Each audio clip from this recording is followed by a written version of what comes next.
యెహోవా తట్టు నీ హృదయములను తిప్పుకొనుడి. నా ప్రియమైన దేవుని బిడ్డలారా, యెహోవా తట్టంట మన హృదయాలను తిప్పుకోవాలంట.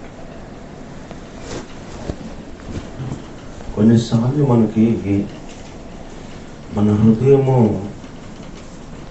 మరి కఠినంగా అనిపించవచ్చు. ఎంత చేసినా నాకు ఏంటి ఏమీ మేలు చేయట్లేదు ఏంటి నా దేవుడు, నేను ఎంతగానో దేవుడి కోసం పరితపిస్తున్నాను,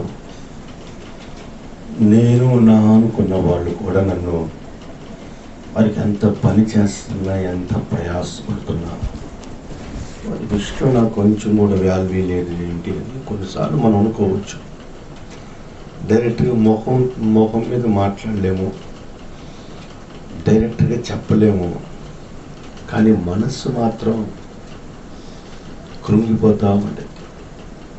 మనస్సు ఎప్పుడైనా సరే నేను చేసిన దానికి నాకు ప్రతిఫలం రావట్లేదని నలిగిపోవచ్చు, కృంగిపోవచ్చు. కానీ దేవుడు అంటున్నాడు, నీ హృదయంలో ఎటువంటి మానసికమైన బాధ ఉన్నా యెహోవా తట్టు నువ్వు నీ హృదయాన్ని తిప్పుకోవాలంట.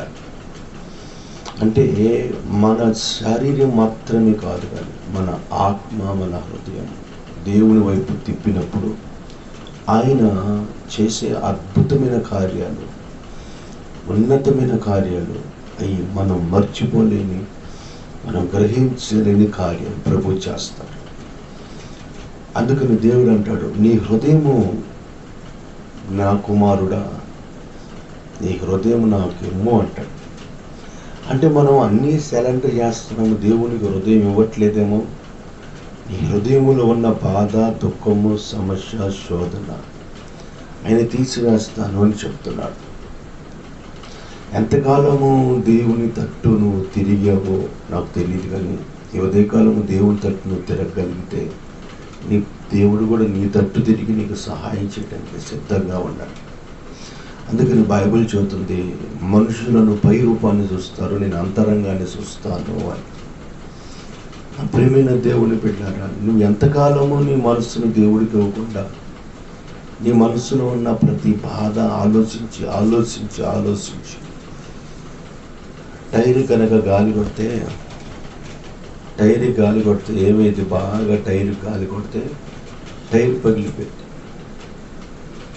ఎక్కువగా మనం ఏదైనా పొయ్యి మీద పెట్టి బాగా కాల్చామనుకోండి, అది మాడిపోయింది. ఎక్కువగా నువ్వు ఆలోచించావనుకోండి, నీ మెదడే పాడైపోయింది. దేవుడు కనుక నువ్వు అప్పచెప్పావు అనుకో, నీ హృదయాన్ని నీకు నెమ్మది కలిగిద్ది. మనం దేవునికి స్తోత్రం కలుగునుగాక, సమాధానం కలిగిద్ది. దేవునికి స్తోత్రం కలుగునుగాక.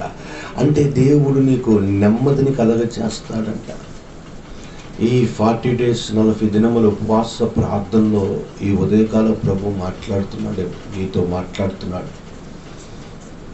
ఈ బహుశా అంటే వారం రోజులు ఉండొచ్చు ఈ యొక్క 40 days, కానీ నీ జీవితాంతము వరకు కూడా నువ్వు దేవుని వైపు నువ్వు తిప్పగలుగుతున్నావా? నీ హృదయాన్ని తిరగలుగుతున్నావా?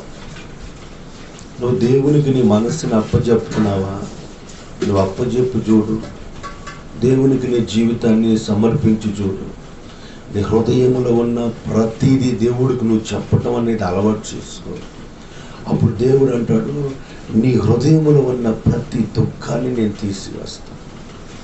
నువ్వు దేని కొరకు కన్నీళ్లు కారుస్తున్నావు, దేని కొరకు కృంగిపోయావు, దేని కొరకు నలిగిపోయావు, నిన్ను విడిపించుటకు వచ్చిన శక్తి కలిగిన దేవుడను నేను.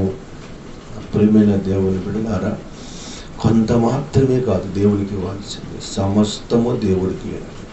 అందుకని బైబిల్ చెబుతుంది, ఇదిగో నేను నిన్ను, నీ హృదయమును నేను పరిశుద్ధపరుస్తున్నాను, నీ యొక్క హృదయంలో ఉన్న దుఃఖాన్ని నేను తొలగిస్తాను. నీ ఆత్మీయ జీవితంలో ఎంతవరకు నువ్వు ఏ విషయం కొరకు నువ్వు ఆలోచించావు నాకు తెలియదు. ఒకసారి నీ మనసుని దేవుడికి ఇచ్చి చూడు.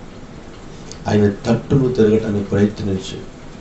నోటి మాటలతో కాదు, కానీ హృదయముతో, క్రియలతో నువ్వు ఆయన తట్టు తిరగాలంట.